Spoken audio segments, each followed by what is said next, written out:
in this report, which it's a lot of information to get through in just one period of time, content sales and licensing, it covers a multitude of subjects within the company. But they basically, here I'm going to do a Control F for Thunderbolts. And here we are, right here. This on, if you're following along at home, page 7 of the Q3 fiscal year 2025 earnings report of the Disney company. We have an operating loss of $21 million, specifically attributed to lower theatrical distribution results. The current quarter reflected the release of Elio. A lot of people, every time we mention Elio, someone says, what's that? Thunderbolts and Lilo and Stitch, while the prior year quarter included the release of Inside Out 2, higher film cost impairments during the quarter. That could have been from cancellations or whatever. But last year, they made $254 million in that quarter. And this year they are losing 21 million in operating income and licensing. That's not straight revenue. Straight revenue is up here. That 2.1 billion last year, 2.257 billion this year. Operating income is kind of their metric for profitability, and the content sales, licensing, and other. It's this kind of umbrella division, but it incorporates theatrical. This is why, this is so unbelievably crucial that they lost $21 million in this segment right here, basically undoing practically everything that Lilo and Stitch was able to accumulate. And just between those two films as reference, Jonas, Elio and Thunderbolts, this is why it's a huge deal when you have these enormous production costs that you have to overcome at the box office. And we're just not seeing that type of revenue right now. For as profitable, singularly, as Lilo and Stitch was, especially at the $100 million price point, it just got completely upended by the crap, basically, that Disney has been releasing. It's so fascinating to me. If I were to rank the films, Thunderbolts, Lilo and Stitch, and Elio, I didn't even bother with Elio. I heard it's mid. But Thunderbolts, I actually think Thunderbolts was a pretty good movie. I'm planning on picking that one up in 4K and Blu-ray whenever it comes out. I enjoyed that film quite a bit. Lilo and Stitch was an okay time at the movies with my family, and it wasn't that offensive, but it's also rehashing a film that we've watched within the last month before seeing this. It's having watched the original Lilo and Stitch. Well, it's basically an ad that made more money than the original. It's an ad for the original. That's not an insult. That's just kind of what it is. It's exactly what it says it is on the box. It is a live action version of Lilo and Stitch, and in so many ways is so much lesser compared to the original Lilo and Stitch. But I will definitely agree with you. Of the live action fare, at least this year so far, I think it's definitely one of the high points for as mediocre as it is as compared to the original animated works. I do believe somebody asked on the earnings call, hey, you're talking about remakes and sequels and all of that, but where are you really developing your original content from? And I believe cited that original content is far more important now than ever in regards to that. And Iger kind of gave a kind of throwaway answer. Oh yeah, we're developing all that stuff on the 20th century side, on the Searchlight side. It's like that's not quite where your bread has historically been buttered right there. And let me go ahead and get this quote on screen for you. Also going to point out that he on that call said that Fantastic Four, it's been dormant for so long, quote unquote, that it's essentially a new IP because we're introducing it to the Marvel Cinematic Universe. No, sir, that's not how that works. Everybody knows who the Fantastic Four is. That's not a new IP. And if you consider it a new IP, I think you need to understand how people perceive this. And by the way, this movie was boring as all get out. I was frustrated while watching it. First of all, I was 15 minutes late to the theater and still had another 15 minutes of previews to watch before I watched this movie. But essentially nothing happens as far as character development goes. I'm not trying to spoil the ending of this movie, but it is there are pockets of actual performances from human people here, but it is a cardboard cutout world that I do not care anything about, that we kind of get the idea that it's going to be destroyed anyways before the movie ever starts because of the end credit scenes in Thunderbolts. And these movies are meaningless at this point, so they have to be entertaining. And to me, this movie, it was not entertaining. I rank it as lowest on all of the Fantastic Four movies I have ever seen. And I am including Fan Four Stick in there. Ooh, that's tough. Which, yikes.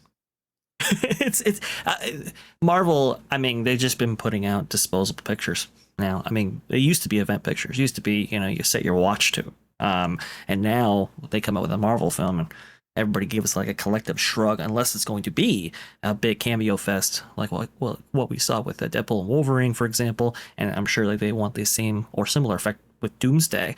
But when you look at something like the Fantastic Four or even Thunderbolts, it just really doesn't move the needle. I thought Fantastic Four, you could argue. I mean, the last half of that movie is kind of dull. I think the first half is far better, and I would have loved to have seen a more traditional origin film and really been immersed in that first half a little bit longer than I was. Thunderbolts suffers from, I think, the opposite problem, in which the first third is a little bit like, ugh, like get me out of here. But the last 2/3 of the movie are actually far better. The word is out that Marvel is not in the position where it used to be, and I think honestly, younger audiences, that being Gen Z, just haven't taken to Marvel as much as the millennials had previously. I think it's reflected in just like I said, the collective shrug from the audience when one of these comes out.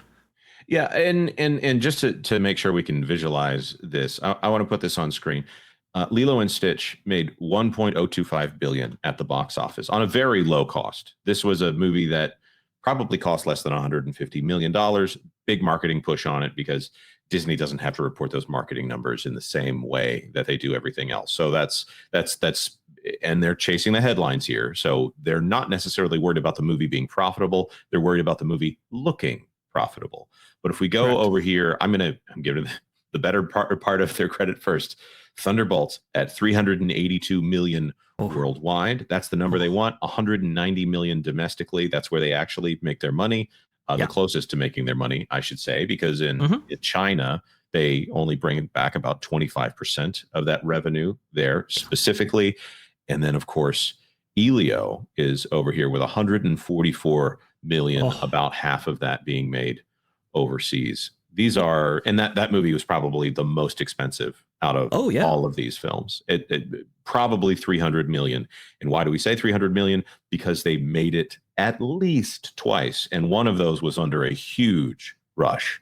Yes, and I think, was it the Hollywood Reporter that came out with that big article talking about the complications they had with this thing during the production process, and how long it was being developed, and how the first cut of this film was played in Arizona, and everybody was like, hey, would you actually see this in the theater? And nobody raised their hand. Yeah, that was real tough right there. But Thunderbolts, for as much as it made, I think what was that figure again, Jonas, for Thunderbolts?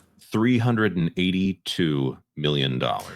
So I've heard a lot of people talk about how, Fantastic Four, right? It's $200 million, and look, it's already in profitability when it's around a $350 million figure.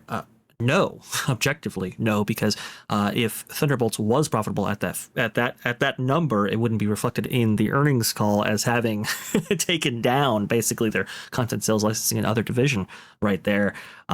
It's demonstrable that the profitability signals that we have been talking about, that Valiant Renegade has been talking about, in terms of how much the studios actually take back from the theatrical distribution model, all of these things point to we're on the right track in regards to this. Yeah, and just to be clear here, Fantastic Four First Steps, they didn't say anything about the profitability of this film. It's in a different quarter, so they have a little bit of cover there. But the best they had to say about this one, it had rave reviews, and I got to say, no. This film is decidedly in the mixed area. If I wanted to put my thumb on the scale towards my opinion, it would be poorly received. But I'm going to say it's mixed reviews. And if you guys aren't aware of it, there's a website called criticless.com that is an excellent resource for reviewing movies. I'm not in a position to put it up on screen at the moment, but their reviews of Fantastic Four are a much better indication of audience sentiment as opposed to whatever in the world is going on with critics these days. There seems to be some push, as there may be on some sides, a push to see Marvel fail.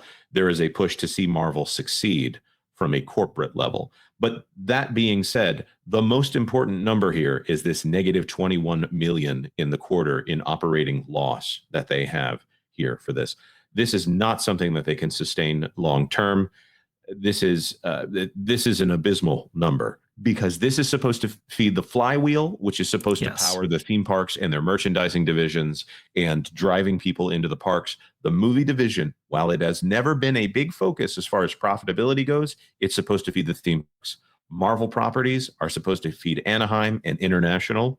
It's not going to happen if no one cares to see your movies. Oh, that is so true, Jonas. I mean, if nobody cares, why bother going forward with everything else down the road right there?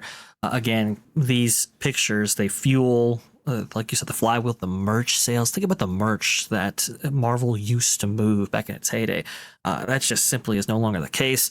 It, like you said, it fuels the theme parks. It fuels investment into the theme parks. And as I said before, like, what is really the incentive for Disney to gain those Marvel rights back from Comcast in the Orlando area when there's really no momentum for that Marvel brand? Might as well just stick with Comcast. Comcast is happy to get a check or at least additional revenue whenever an MCU film does well, but that obviously hasn't been happening in the recent quarters, quite frankly. So, it's just, if Marvel was doing exceptionally well, then you can make an argument. Okay, let's go ahead and bust out some cash and get these rights back from Islands of Adventure and Universal Orlando Resort.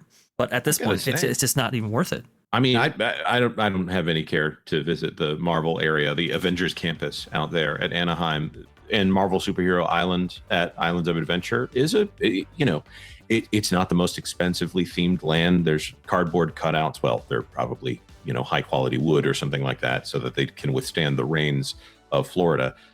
It's a little bit more cheesy, but at the same time, it's a better experience because it's mythic Marvel as opposed to the cosplayer experience of current Marvel over there at Disney right now. Thanks for watching That Park Plays News. For more information, consider checking out www.thatparkplace.com. And don't forget to subscribe, share, like, and send this out on your favorite social media accounts.